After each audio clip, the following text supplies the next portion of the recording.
Fala galera, a gente já viu como criar um mapa de tiles, agora vamos entender como ele é armazenado em um plano de rolagem.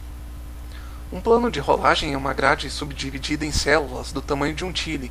Cada célula representa uma coordenada que orienta o posicionamento do desenho de um tile na tela. Ao carregar um mapa de dados em um plano de rolagem, cada célula do plano vai conter o valor numérico correspondente ao da posição de memória onde está guardado o tile a ser desenhado naquela área. Veja, os dados do plano de rolagem estão em uma memória e os dados dos tiles em outra. Então, o desenho que os comandos da família drawTile faz, na verdade consiste nisso, escrever em uma coordenada do plano de rolagem o valor da posição de memória onde está armazenado o tile a ser ali desenhado. Portanto, desenhar ou escrever no plano de rolagem significa a mesma coisa. Um plano de rolagem é maior que a tela, havendo assim uma parte que não é mostrada inicialmente, mas serve de reserva para quando o plano é rolado, utilizado para simular o movimento de uma câmera. Ele tem dimensões de 512 por 512 pixels, ou 64 por 64 tiles, de 0 a 63. Os planos de rolagem têm os seus limites horizontais interligados, bem como os verticais, de modo que, quando um plano é rolado, o seu limite é atingido e a continuação se dá no outro limite, seguindo na mesma direção e repetindo a imagem. Isso funciona como uma fita de papel desenhada e emendada nas extremidades, movimentando-se em círculo por entre os recortes de uma cartolina. Existem 3 planos em que um sobrepõe o outro nessa ordem: plano window, janela, que é fixo e do tamanho da tela de exibição, e os planos de rolagem A e B. Se em uma mesma coordenada onde se sobreponham as células dos 3 planos não houver referência a um tile, será mostrada a cor de fundo. A vantagem de ter 2 planos de rolagem é a possibilidade de se criar a sensação de profundidade, quando o plano B se move mais lentamente que o A. São os comandos screw e screw2 que executam a rolagem de um plano. Eu vou demonstrar o funcionamento deles no código do mapa de tiles. Para isso a gente vai precisar fazer algumas alterações nele. Se você quiser manter o arquivo original, dê um salvar como para criar um arquivo novo. Vamos precisar também de uma nova imagem, com uma nova largura. Então crie uma imagem no pente de 512 pixels de largura por 224 de altura, e desenhe alguns quadrados e círculos de várias cores e tamanhos, da mesma forma que você já havia feito no vídeo passado. Um desenho bem simples, porque se ele for muito emaranhado, ao renderizar podem ser gerados mais do que 1343 tiles, extrapolando o limite que a memória comporta. Isso considerando que nós estamos trabalhando apenas com o cenário. Num jogo você vai ter também os tiles dos personagens e outros elementos, e tudo isso vai ter que caber na memória. No código você vai alterar nos 2 laços for o valor máximo da variável x, já que a largura da nossa imagem aumentou. Troque então o 39 por 63. Coloque os nomes dos novos arquivos, colhe a nova paleta, confira se os nomes dos rótulos estão certos, altere a quantidade de tiles renderizados da nova imagem e principalmente altere o valor do vetor. A matriz era de 40 células na horizontal, de 0 a 39, e agora é de 64 células, de 0 a 63, então aqui você também altera o valor para 63. Se você esquecer de alterar o valor do vetor, o for vai puxar para a matriz mais dados do que ela pode suportar, causando um erro na execução. Ele cai num loop infinito e não sai daqui. Só a cor de fundo aparece na tela. Em seguida você vai escrever esse trecho de código abaixo da segunda estrutura do for e compilar.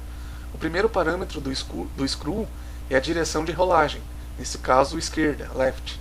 Detalhe: nos jogos o movimento da câmera acompanha o personagem, mas repare que o cenário se desloca na direção oposta.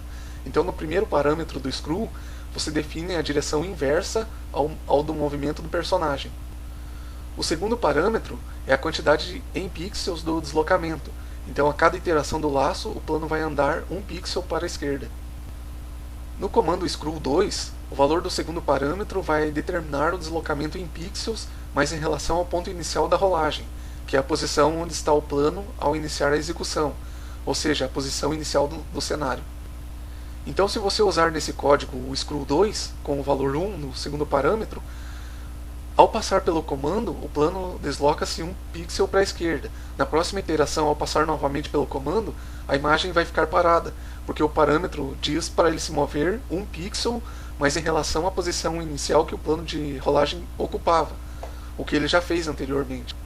Por isso que no comando screw2 geralmente usa-se uma variável, que ao longo da execução possa ser incrementada, permitindo que o movimento aconteça. E algo que você já deve ter percebido é que o screw só vai funcionar continuamente se ele estiver dentro de um laço de repetição, senão ele executa uma vez só. Existe ainda um terceiro parâmetro do screw que depende de outro comando, o setScrewMod, que configura o modo de rolagem do plano em 3 maneiras diferentes. Se a rolagem definida no screw for horizontal e no primeiro parâmetro do setScrewMod você definir como HScrewOverall, o screw vai rolar o plano inteiro, como você já viu. Já se usar HScrewCell, uma linha de tiles do plano vai ser rolada. Aí no terceiro parâmetro do screw você define qual linha de tiles será rolada. Atenção para o fato de que se você criou uma imagem com grandes áreas de uma só cor, a rolagem pode não ser perceptível. E se usar HScrewLine, uma linha de pixels será rolada, e você define no terceiro parâmetro do screw qual linha de pixels entre 1 a 224 que será rolada.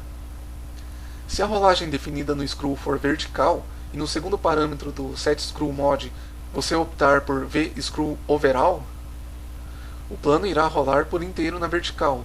Com o VScrewToCell é rolado uma coluna de tiles, nesse caso tanto do plano A quanto do B, e no screw você define qual coluna de tiles será rolada.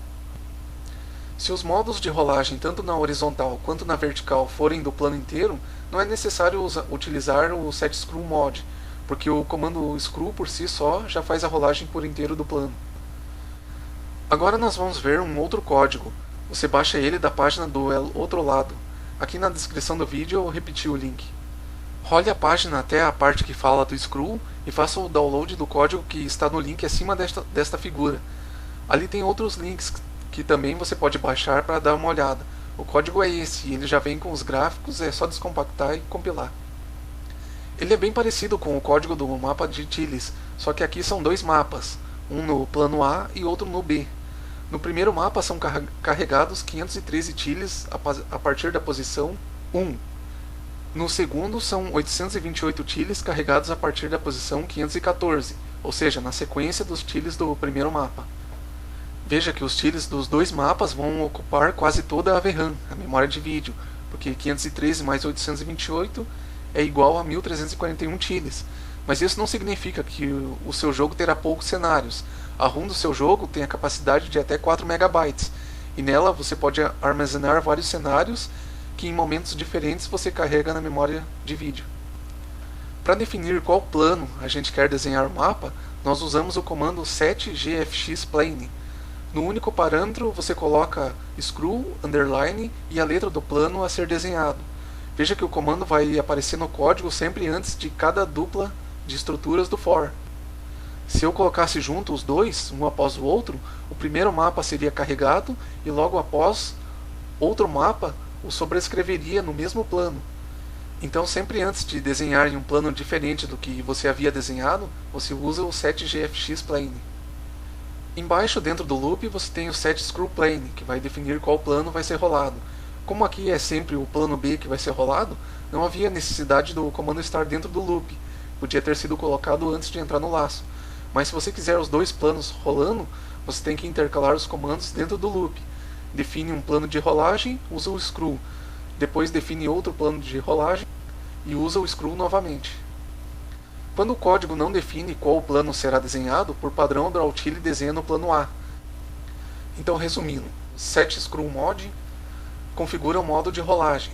Se vai ser o plano inteiro, uma linha de tiles ou uma linha de pixels, na horizontal ou vertical. setgfxplane define qual plano nós vamos desenhar, A ou B, ou plano window, janela. E setScrewPlane define qual plano de rolagem atual. Beleza? No próximo vídeo a gente continua ainda no assunto planos de rolagem. Valeu?